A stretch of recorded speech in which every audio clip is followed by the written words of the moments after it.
So YouTube and Google, you can attach ads to a Booktubers video who has 26 subscribers. Is that some kind of moral ambiguity combined with abject corporate greed?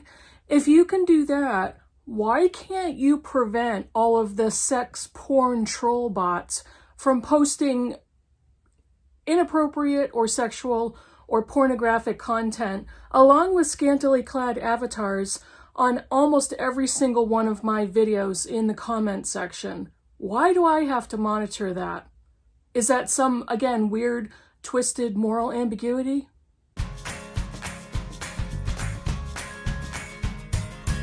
Booktube, it's Kim at middle of the book march. It is my bookish week for May 1st. This is the kickoff for maybe Midrash and Saturday, May 1st. And I am really excited because I've got 2 books I'm going to be starting today.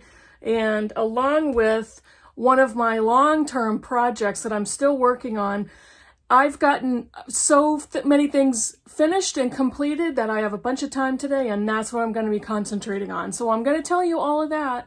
Yes, I'm back on the floor. I don't know why. Why am I back on the floor? Probably because I've said this before, this is the best lighting that I can find without using artificial lighting. So I kind of like it. I don't like being on the floor because it's wicked hard to get up. Plus with this. But it's also private. I can come in here and close the door and I don't have to worry about disturbing anybody or getting the kid off of the butt-shaped hole in the couch that she's now made. So that's why, but I'm comfortable, I'm here.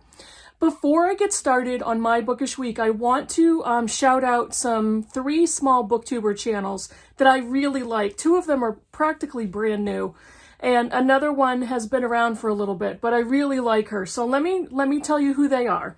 The first one is Mrs. Moody Reader. Her name is Antonisha. Right now, she has about 262 subscribers. She's really super good. I think she's embarking in grad school. She reads a lot of things that are in common with me. That's why I like her so much. But I really like her personality, and I like listening to her talk about her life combined with her reading. So please go check out her channel. All the links are going to be down below. The second one is Miss Reads a Lot, or Ms. Reads a Lot. Her name is Sandy, and as of this morning, she had 35 subscribers.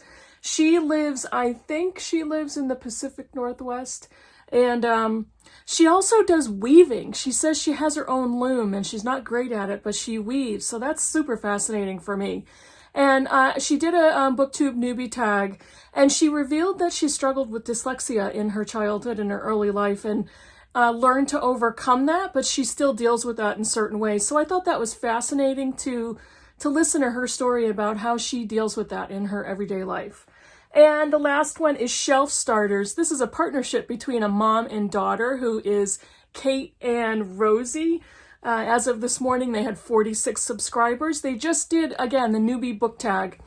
And they're wonderful, and just listening to them talk to each other and talk to us as a partnership and a dynamic in books and reading. Really lovely video, lovely people. So please go check out all of those booktubers. When I first started, I got tons of shout outs, and it was just heartwarming, but it also helped me. So I want to continue to do the same thing for smaller channels. Okay. My bookish week begins right now. What did I finish? Finished Adam Bead by George Eliot. Oh, near and dear to my heart. I am going to do a separate review video on Adam Bead, and just beautiful, just absolutely beautiful. Very quickly, it is titled Adam Bead, but he doesn't always play a main part in the narrative. It is set in the I think it's the very late 18th century, very early 19th century, pastoral England, English countryside. Arthur Donnithorne is the up-and-coming owner of the estate where all of these farmers and country people live, and it discusses the dynamics of everyday people. Adam is a carpenter and a builder. He lives with his mother Lisbeth and Seth.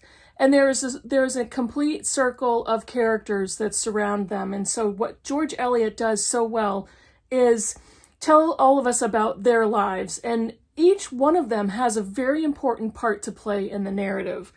The writing is beautiful. The characters are so relatable and so alive in the novel. I will go on to do a separate review for that. The other one I finished was School Success for Kids with High Functioning Autism, and this is by Stephen M. Silverman, PhD, Laura Kenworthy, PhD, and Rich Weinfeld. This was excellent. This is really good for people who teach children and people who are either in special education or in programs for kids with high functioning autism spectrum disorder. This is what was previously referred to as Asperger's, and it's not medically called that anymore, but that's how people recognize it. This was so good, such an excellent resource for somebody like me who is a parent of a kid with HFSAD,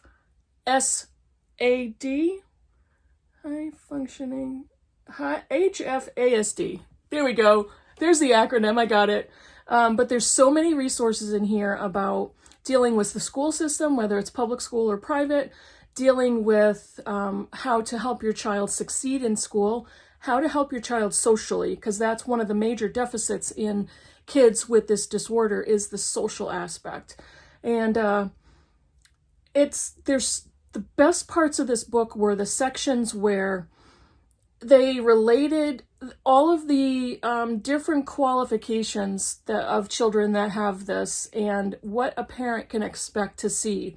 And it helped explain a lot of the things that quite often we as parents think is disobedience or defiance, rigidity, being a control freak, sensitivity. There's so many things that this book explains, and that made things so much easier for me. It gives personal anecdotes at times, which are really helpful. It discusses working with the school system and working with the state and the state regulations that tell families what they deserve and what they are entitled to. It was so good, and there's so many things in the back for websites, continuing reading, different resources of different organizations. And one other thing that was a surprise to me, there was a very particular section on recognizing high-functioning autism spectrum disorder in adults. And my husband and I have discussed this, and I think he'd be okay for me saying that we believe he has undiagnosed high-functioning autism spectrum disorder, which kind of becomes a light bulb moment. And there's also a section, or many sections, that discuss what parents, how parents deal with getting those diagnoses and how that makes you feel. For us, it was like, wow, now things make sense. And so now we can work with this. Now we know what we're doing. And, you know, in the last year or so, my daughter and I have referred to her as not autistic, but autastic. So there was another one. Oh, awesometism. So instead of autism. So this is an excellent book. If anybody is part of a family with a child that is diagnosed with high-functioning autism spectrum disorder, this is a great resource. I highly recommend it. It's also really good if you have young children who may or may not be diagnosed yet. You may be noticing some things that are different and you're not sure where to go. It's excellent for that, to look for different signs. The last book I finished, I was pretty good. I finished 3 books last week. I finished, finally, Roots by Alex Haley.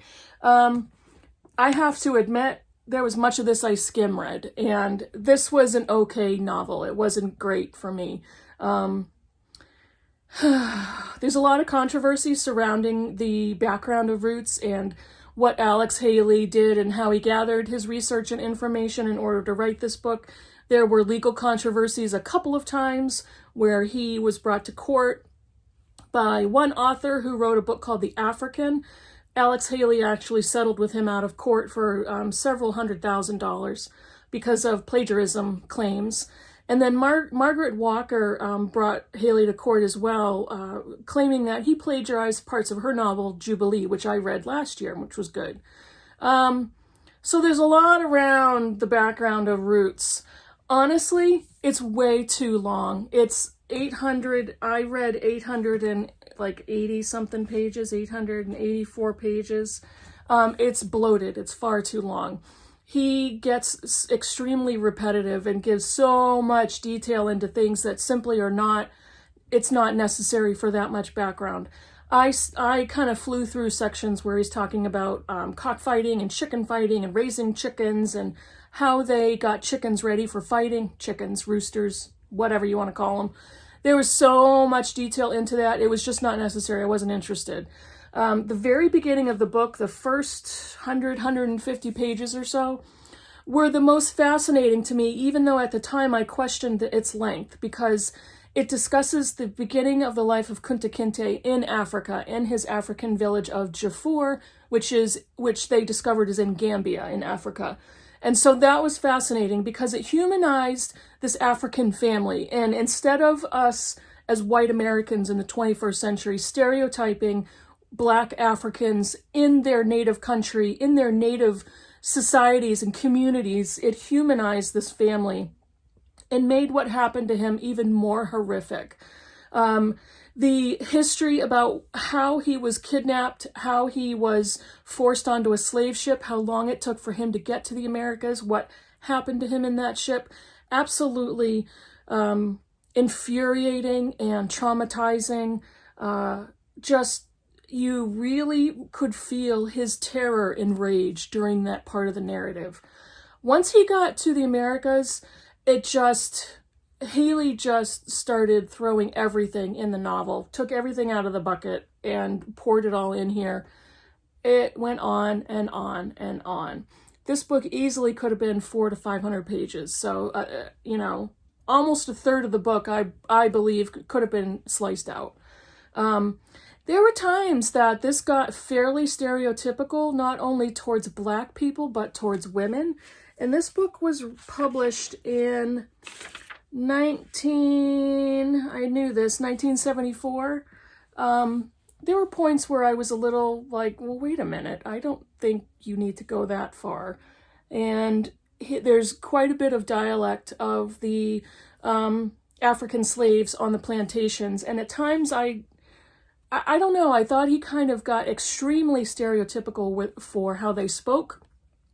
I may not know what the heck I'm talking about, but that's how it felt to me. Quite a bit of misogyny in this book, again, stereotyping women and how women act, how women talk, what women would do in certain situations, whether they are slaves or whether they are plantation owners' wives. I was a little put off by that, so I thought, I don't think so. And then at the very end of the book, Haley goes into the nonfiction portion of who he came from, what his lineage was, and how he discovered that he was descended from Kunta Kinte. So that was interesting, but it's like, okay, there's some of that's under question. And he did also say that I think he was in the Navy, and while he was in the Navy, he taught himself to write and he went into journalism and then decided to write this novel. To me, that was evident. So that was an okay book. I'm glad I read it. I'm glad I finished it. Yeah, and that's what I finished last week. What am I currently reading? I'm currently still reading 2 books for read-alongs. The first one is Wolf Hall. We will be done with this in 2 weeks. We have 2 more parts to read. I have part 4 to add my comments to for the Voxer group, and then in 2 weeks I'll be finished with that. And because I'm caught up with my Wolf Hall reading, I'm going to dive back into this one today. It's George Eliot, Voice of a Century by Frederick R. Karl, and I'm looking forward to that because I haven't really been able to touch that for a while. I am listening. This was an unexpected addition to my Maybe Midrash, but I'm listening to the Screwtape Letters on audio. And Screwtape Letters is a book written by C.S. Lewis. I believe it was published in 1942. And this is a book that is epistolary. It's a collection of letters that Screwtape, the senior demon, writes to his nephew Wormwood. And they are talking to each other about the patient, this human man who Wormwood, the junior demon, is trying to tempt out of his faith in Christianity. And Screwtape, the uncle, is going on and on in these letters about the enemy who is actually God. So when you read this book, you need to remember that the narrator is a senior demon, and they refer to God as being the enemy. And when they say our Father, they're talking about the devil, they're talking about Satan. It's such a twisted, darkly funny, illuminating fictional account of these two demons and their kind of their one-sided conversation, because Screwtape is the main narrator. Wow, and the audio is fantastic. I don't remember the man's name, but I'll write it in the text below. It is fantastic. So that's it for me. I have 2 books I'm going to dive into starting today or this weekend for maybe Midrash, and I can't wait. It's going to be a great month. Oh, and one other thing, if I got a couple of requests to do a recommendation video for books to read for maybe Midrash. So I'm actually going to do that right after I film this one, and I will post that later today. Today is Saturday the 1st, and this video will go up first, and then later today I will have a recommendation video for books that you might want to read if you're interested in reading books with a religious theme, whether they're novels or nonfiction. So if you're interested, keep an eye out for that. That's it for me today. I hope you have a great reading weekend, and I'll see you in the next video. Bye, everybody.